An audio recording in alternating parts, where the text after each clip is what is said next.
Hello everyone, I am सुगम। Welcome back. तो कैसे हो आप सब? आई होप आप सब अच्छे होंगे। स्वागत है आप सभी का आपके अपने एसपी स्टडी यूट्यूब चैनल पर। तो गाइस यहाँ पर आज हम क्या देखेंगे? यहाँ पर आज हम देखने वाले हैं हिंदी का जो आपका पेपर है उसका फुल सॉल्यूशन। तो गाइस अगर आप भी इस बार क्लास 12th में हो और इस बार का बोर्ड एग्जाम देने वाले हो तो ये वीडियो आपके लिए बहुत ही हेल्पफुल होने वाला है। तो पहले यहाँ पर देखिए, आपका क्वेश्चन है कि बहादुर कहानी की कथा अपने शब्दों में लिखिए। तो चलिए पहले इसको देख लेते हैं, इसके बाद इसका जो आगे का पेपर है उसको हम देखेंगे। ठीक है, तो बहादुर कहानी की कथा अपने शब्दों में लिखिए। तो अगर सही ढंग से वहाँ पर आप किस तरह से लिखोगे पूरा यहाँ पर आपको बताया जाएगा। आप लिखोगे, दिल बहादुर एक पहाड़ी नेपाली लड़का है जो इस कहानी का नायक है। कौन? दिल बहादुर। फिर आप लिखोगे, वह एक असहाय बालक है, उसके पिता की युद्ध में मृत्यु हो चुकी थी, उसकी माँ उसे बहुत पीटती थी, इसलिए वह घर से भाग आया और उसने एक मध्यवर्गीय परिवार में नौकरी कर ली।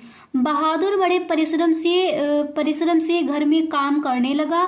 गृह स्वामी निर्मला उसके काम से बहुत खुश थी।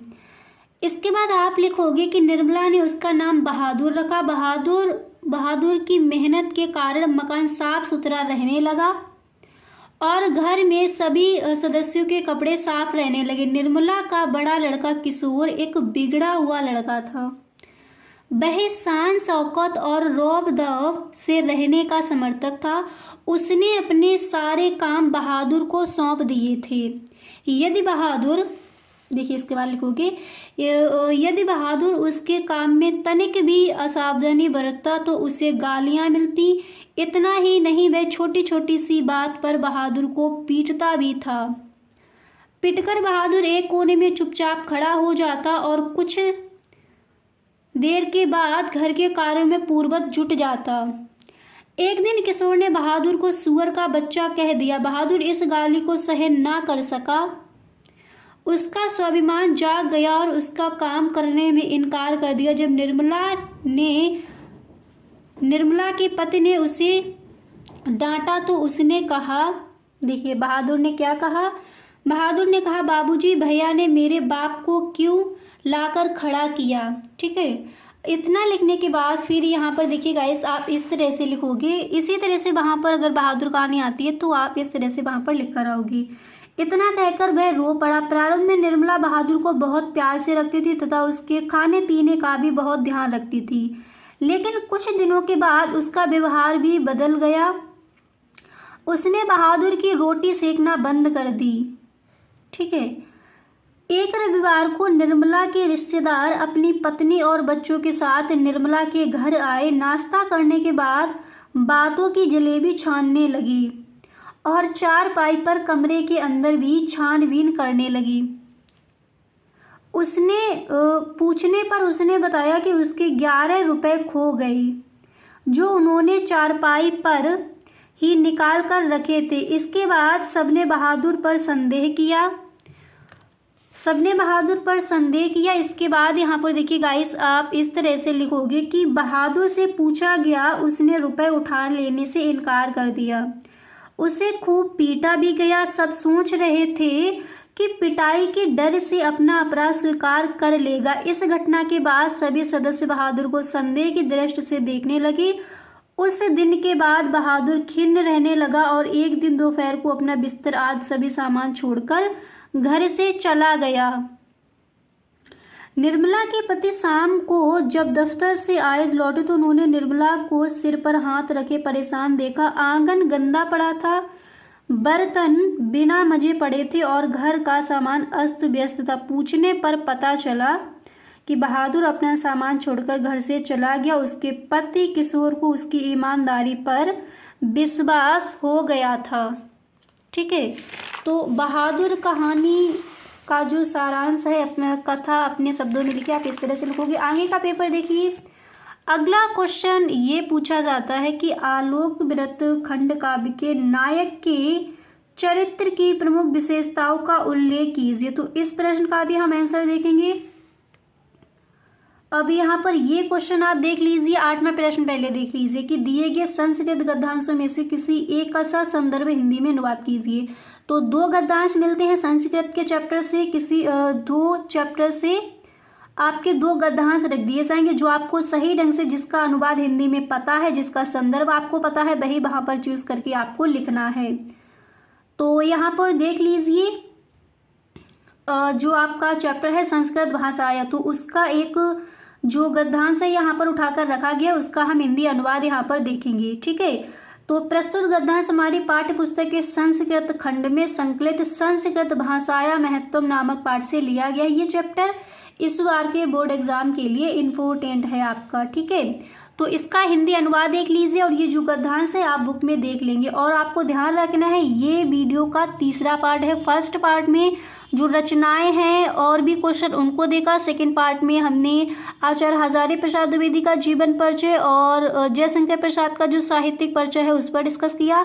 आगे का पेपर हम यहाँ पर देख रहे हैं। तो गाइस अगर उन 2 वीडियोस को आपने नहीं देखा है तो डिस्क्रिप्शन बॉक्स में लिंक गिवन है, वहां से आप उसको जरूर देखिए। ठीक है, तो चलिए इसका हिंदी अनुवाद देख लीजिए। आप लिखोगे कि संस्कृत साहित्य के आदि कवि वाल्मीकि, महर्षि व्यास, कवि गुरु कालिदास और अन्य भाष भारवी भवभूत और महाकवि अपने ग्रंथ रत्नों के द्वारा आज भी पाठकों के हृदय में विराजमान है।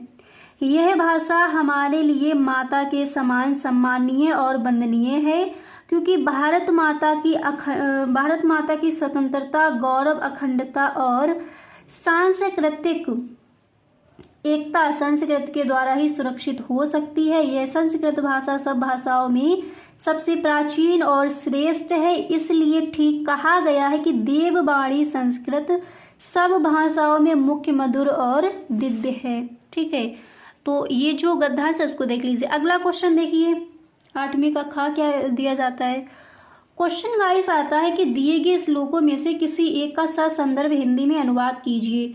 तो देखिए प्रस्तुत श्लोक हमारी पाठ्य पुस्तक संस्कृत खंड में सुभाषी रत्नानी। अब आपको ध्यान रखना है जो आपका पद्य खंड दिया जाता है संस्कृत में, तो जो सुभाषी रत्नानी आपके श्लोक दिए जाते हैं, तो गाइस आप पद में उन्हीं को पूरे श्लोक जो भी है उनका अच्छे से हिंदी में अनुवाद देख लीजिए। एक ना एक हर बार हर बोर्ड एग्जाम में दिया ही जाता है, तो उसका पूरा आप देख लेंगे। और संस्कृत में जो गद्य भाग है उसमें संस्कृत भाषाया महत्वम, ठीक है, ये इंपॉर्टेंट चैप्टर है, इसको देख लेंगे। इसका हिंदी में अनुवाद सही से आपको चैप्टर पढ़ना है जब भी आपको टीचर पढ़ाए।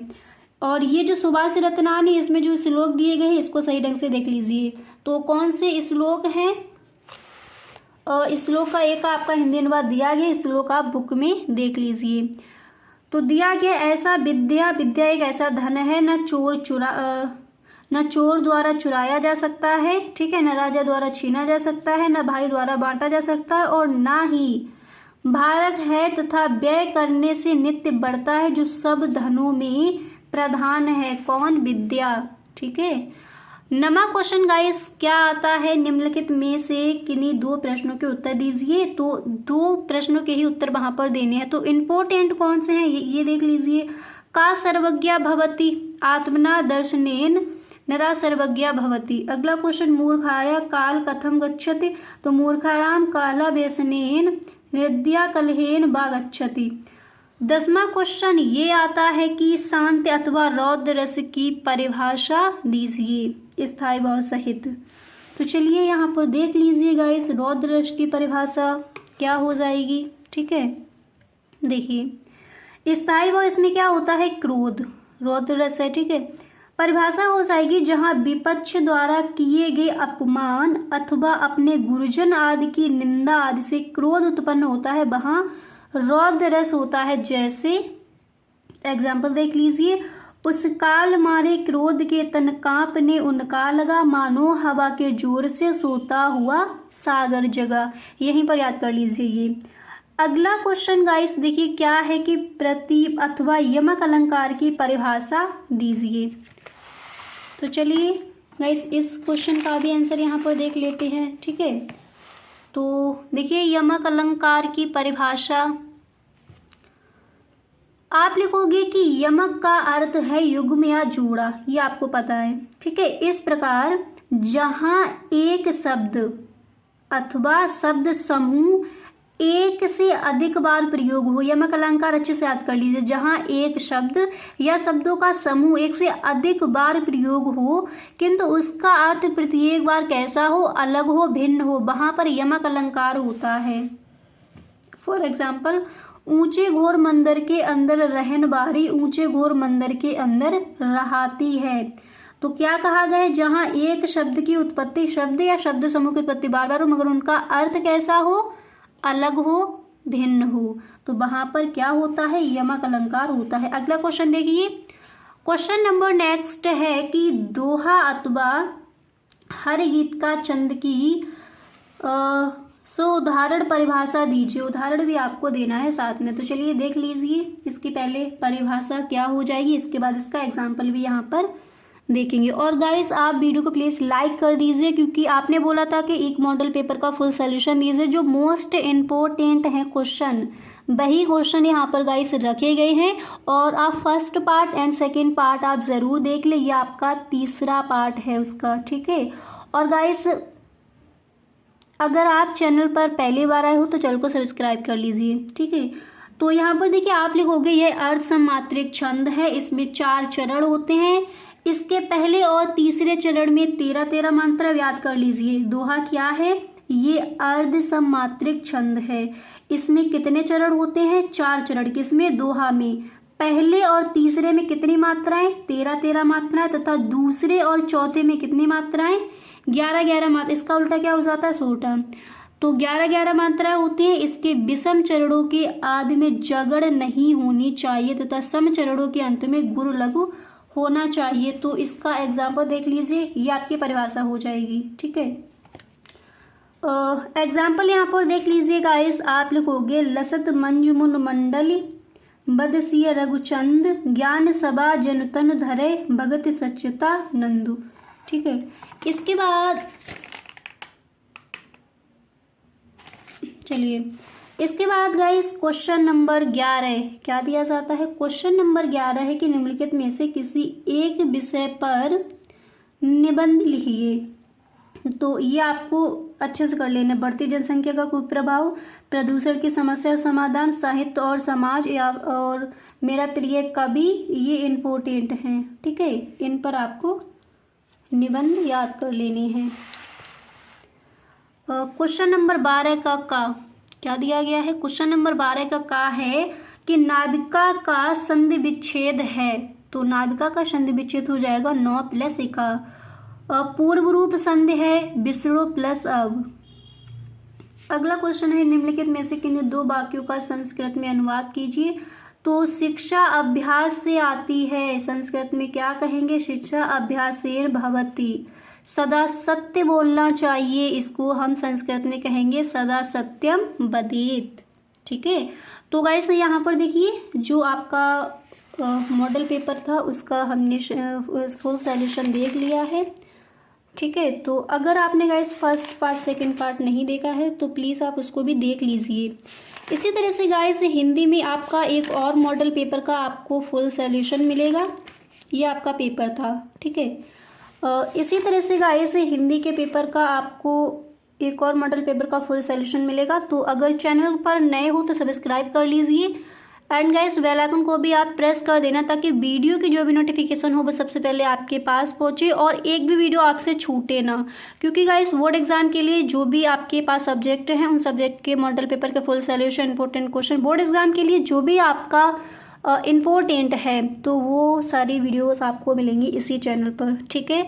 तो गाइस प्लीज़ आप इस चैनल को ज़रूर सब्सक्राइब कर लें। Okay, thank you so much.